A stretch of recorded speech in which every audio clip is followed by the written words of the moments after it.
नमस्ते दोस्तों। कहानी पूरी सुनिएगा, दिल तक जाएगी। मेरा नाम नेहा है। आज मैं आपको अपने परिवार की वो सच्ची घटना बताने जा रही हूँ जिसने हम सबकी जिंदगी हमेशा के लिए बदल दी। उम्र 24 की हो चुकी है। गांव में लोग मुझे देखकर फुसफुसाते हैं, ये लड़की तो पूरी आग का गोला है। साड़ी पहनती हूँ तो पल्लू थोड़ा ढीला रखती हूँ ताकि हवा चले तो थोड़ा सा दिखे जो दिखना चाहिए। ब्लाउज हमेशा थोड़ा टाइट ऊपर का उभार, ऐसा कि लोग नजरें चुरा नहीं पाते। कमर पतली, कूल्हे भरे हुए चलते वक्त लहर मारते। मैं खुद आईने में खड़ी होकर सोचती हूँ, भगवान ने तो कोई कसर नहीं छोड़ी। मम्मी भी मेरी तरह ही थी जवान समय में, और आज भी वैसी ही लगती है। मम्मी का नाम सुनीता है, 42 साल की है। लेकिन कोई कह दे 34 से 35 की तो मैं झगड़ा कर लूंगी। गोरा रंग, लंबे काले बाल, साड़ी हमेशा कमर के थोड़ा नीचे बांधती है। पेट का वह नर्म हिस्सा थोड़ा बाहर रहता है।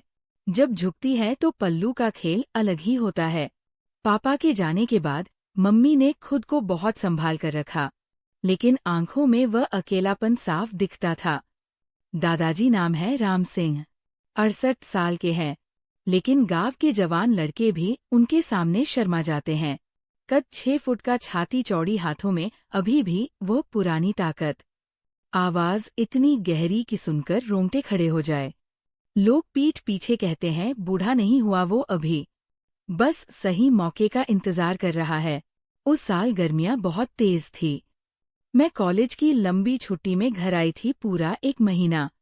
ट्रेन से उतरकर जैसे ही घर पहुंची, आंगन में नजारा देखकर पैर ठिठक गए।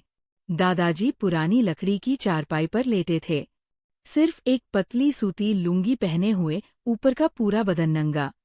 पसीना उनकी चौड़ी छाती पर चमक रहा था, जैसे तेल लगा हो। मम्मी उनके सिरहाने बैठी थी, एक पुराना हैंड फैन हाथ में लेकर धीरे धीरे झल रही थी। मम्मी की साड़ी पसीने से पूरी चिपक चुकी थी। ब्लाउज गीला होकर बदन से चिपका हुआ था, सब साफ साफ दिख रहा था। पल्लू थोड़ा नीचे सरक गया था। दादाजी की आंखें आधी बंद थी, लेकिन नजर बार बार मम्मी की छाती पर टिक रही थी। मम्मी ने मुझे देखा और मुस्कुराकर बोली, आ गई बेटी, इतनी देर कहाँ लग गई? मैंने बैग नीचे रखा और पास गई। दादाजी ने आंखें खोली और गहरी आवाज में बोले, आजा नेहा, बैठ मेरे पास। तेरी मम्मी आज सुबह से मेरी सेवा में लगी है। बहुत गर्मी है ना आज? मैं उनके पैरों की तरफ बैठ गई। मम्मी फिर छलने लगी। दादाजी ने मम्मी की तरफ देखकर कहा, सुनीता तू भी तो पूरी गीली हो गई है, बदन चिपचिपा रहा होगा, जरा अपना भी ख्याल रख। मम्मी हल्के से हंसकर बोली, दादाजी आपकी सेवा में ये सब तो छोटी बात है, आप आराम करें, मैं सब संभाल लूंगी। आप बस लेटे रहिए, मैं ठंडक पहुंचाती रहूंगी। दादाजी ने गहरी सांस ली और बोले, तेरे हाथ की ठंडक तो अलग ही है बेटी, सीधे अंदर तक पहुंचती है। मैं वहां बैठी सब देख सुन रही थी। मन में कुछ अजीब सा लग रहा था, लेकिन मैं चुप रही। फिर मम्मी उठी और बोली, दादाजी मैं आपके लिए ठंडा नींबू पानी बना लाती हूँ।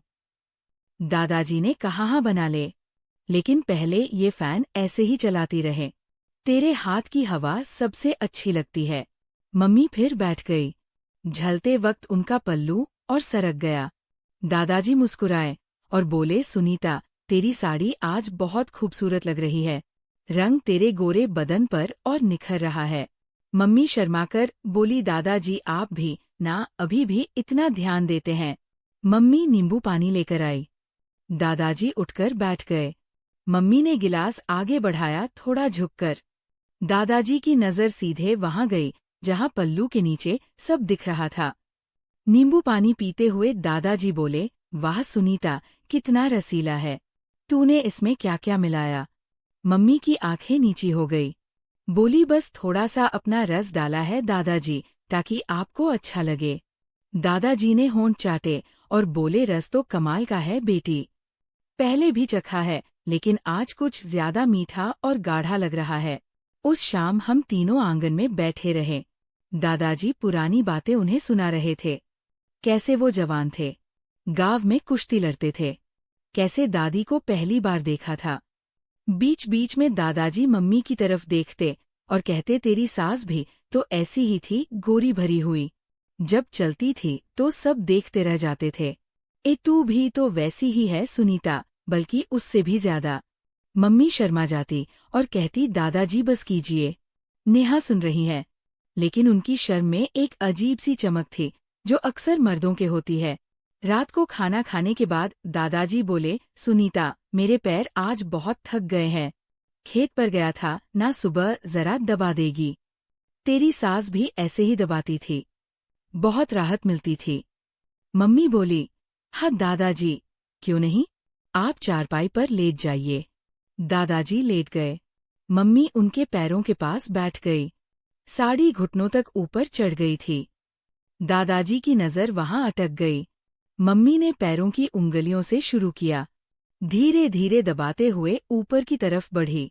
दादाजी आंखें बंद करके बोले, थोड़ा जोर से सुनीता, हाँ अब थोड़ा ऊपर जांघ तक। वाह बेटी, तेरे हाथों में कितना जादू है, बिल्कुल सही जगह पर दबाव डालती है। मम्मी हल्के से हंसकर बोली, दादाजी आपको कहाँ दर्द है? मुझे खुद ब खुद पता चल जाता है, मैं अच्छे से दबा देती हूँ। दादाजी की सांसें तेज हो गई। बोले, हाँ बेटी पता चलता है, बहुत अच्छे से पता चलता है। तू जितना चाहे दबा, मैं बर्दाश्त कर लूंगा। मैं कमरे में थी लेकिन दीवार पतली थी, सब सुन रही थी। दिल जोर से धड़क रहा था। अगले दिन सुबह मैं उठी तो मम्मी दादाजी के कमरे में थी। दादाजी बिस्तर पर लेटे थे। मम्मी उनके सिरहाने बैठी चाय पिला रही थी। दादाजी चाय पीते हुए बोले, सुनीता तेरे हाथ की चाय में कुछ अलग स्वाद है, पीते ही बदन में सुबह सुबह गर्मी फैल जाती है। मम्मी मुस्कुराकर बोली, दादाजी गर्मी तो आपके अंदर पहले से भरी हुई है, मैं तो बस ऊपर से थोड़ा और डाल रही हूँ।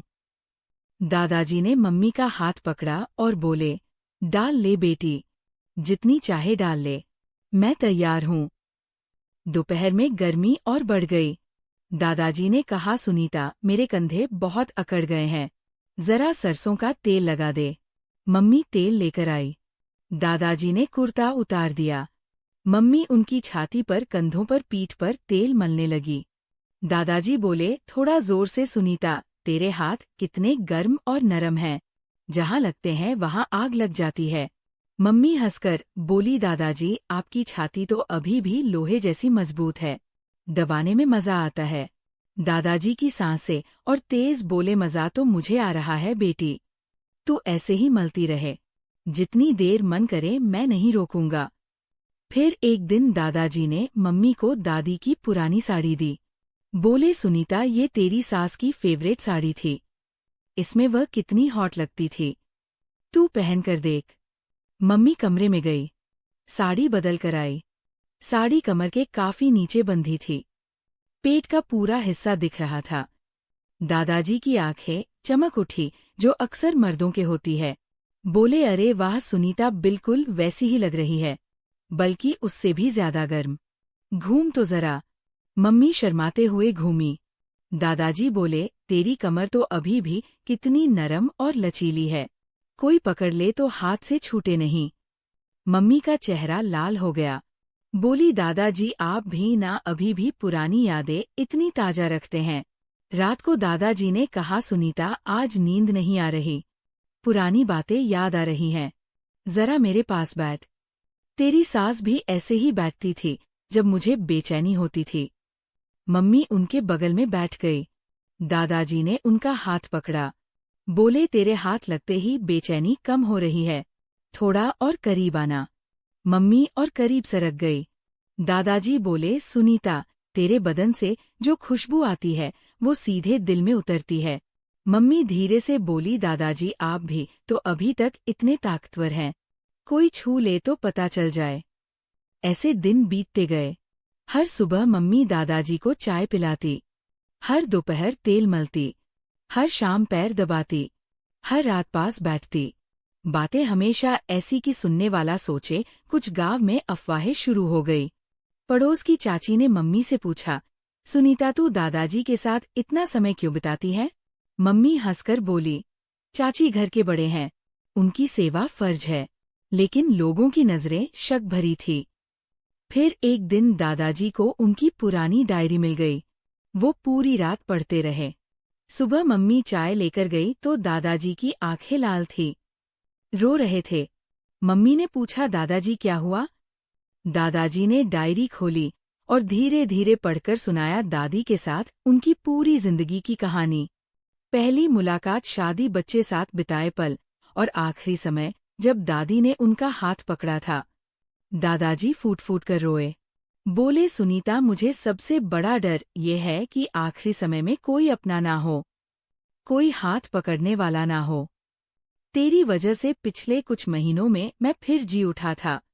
तेरी सेवा, तेरा साथ, सब इसलिए था कि मैं अकेला ना महसूस करूं। मैंने तुझे कभी गलत नजर से नहीं देखा। तू मेरी बहू है, मेरी बेटी है, मेरी जिंदगी का आखिरी सहारा है। मम्मी भी रो पड़ी। दादाजी को गले लगा लिया, बिल्कुल बेटी की तरह। बोली, दादाजी, मैंने जो कुछ भी किया वो सिर्फ सम्मान था, फर्ज था, बेटी का प्यार था। आप मेरे ससुर हैं, मेरे बाप जैसे हैं। मैं हमेशा आपके साथ हूँ। उस दिन के बाद सब बदल गया। वही सेवाएं जारी रही। सुबह चाय, दोपहर तेल, शाम पैर दबाना, रात पास बैठना, लेकिन अब सबके सामने। कोई छुपाने की बात नहीं। गांव की अफवाहें धीरे धीरे शांत हो गई। लोग कहने लगे, सुनीता ने तो घर के बड़े की जिंदगी बचा ली। आज जब मैं घर जाती हूँ तो दादाजी हंसते हैं और कहते हैं, नेहा, तेरी मम्मी ने मेरे अंदर की सारी आग को सम्मान और प्यार में बदल दिया। मम्मी मुस्कुराती है और कहती है, दादाजी, आपने मुझे सच्ची सेवा और रिश्ते की कीमत समझाई। दोस्तों, ये थी दादाजी और माँ की पारिवारिक कहानी। तो दोस्तों, कहानी आपको कैसी लगी कमेंट करके ज़रूर बताएं। और अगर आप चैनल पर पहली बार आए हो तो चैनल को सब्सक्राइब कर अपना प्यार जरूर दिखाइएगा। मिलती हूँ एक ऐसी नई वीडियो के साथ। तब तक के लिए बाय बाय।